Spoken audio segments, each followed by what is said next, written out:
Election day saw long lines at the polling places. State officials say that almost 70% of those eligible came out to vote. And with absentee and provisional ballots still to be counted, it could be a record turnout. Some people waited 2 hours to get to their votes, and in addition to voting for president, a senator, and Congress, they had to decide on 7 controversial issues on the ballot. What brought you out? Was it the presidential election or the questions? Well, we always vote, so it didn't take anything to get me out other than the fact that I always vote, and that's our duty and responsibility as a citizen. You've tried early this before, huh? Yes, but this is the first time I ever had to wait by a long shot. We are the dreamers! The mighty, mighty dreamers! The mighty, mighty dreamers! Woo! The polls had barely closed when the celebrations began for supporters of the DREAM Act. It may be premature, but let me say congratulations. Yes, we can! Yes, we can!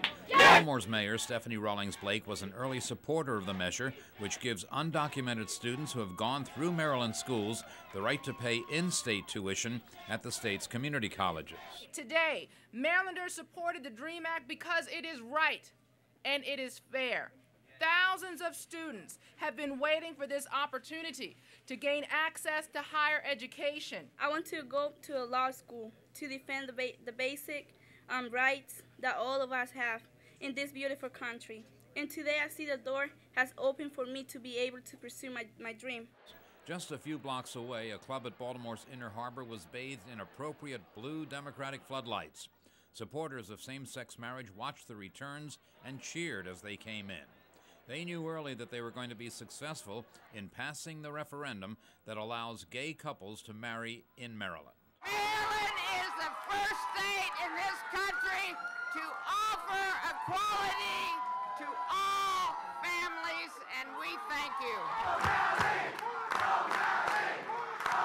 Governor O'Malley put his political capital on the line for all 7 questions on the statewide ballot this year, and all 7 questions passed, giving him a personal victory. And that we're all in this together.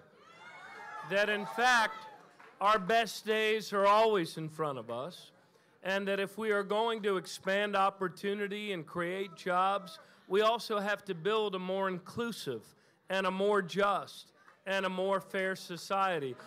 It's been a decade and a half since the same-sex marriage bill was introduced in the Maryland legislature, and Maryland has now become one of the first states in the country to approve same-sex marriage on a state ballot. Hopefully, somewhere in Kensington, Mark Hodge is watching this broadcast.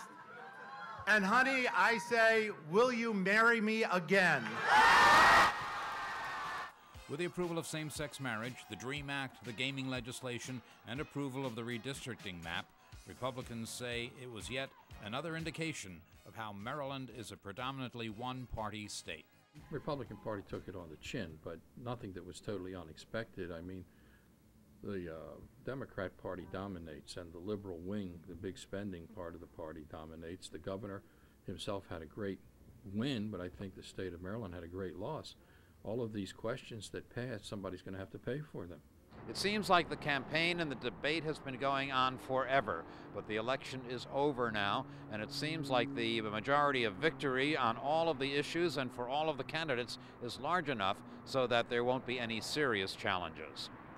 I'm Lou Davis for State Circle.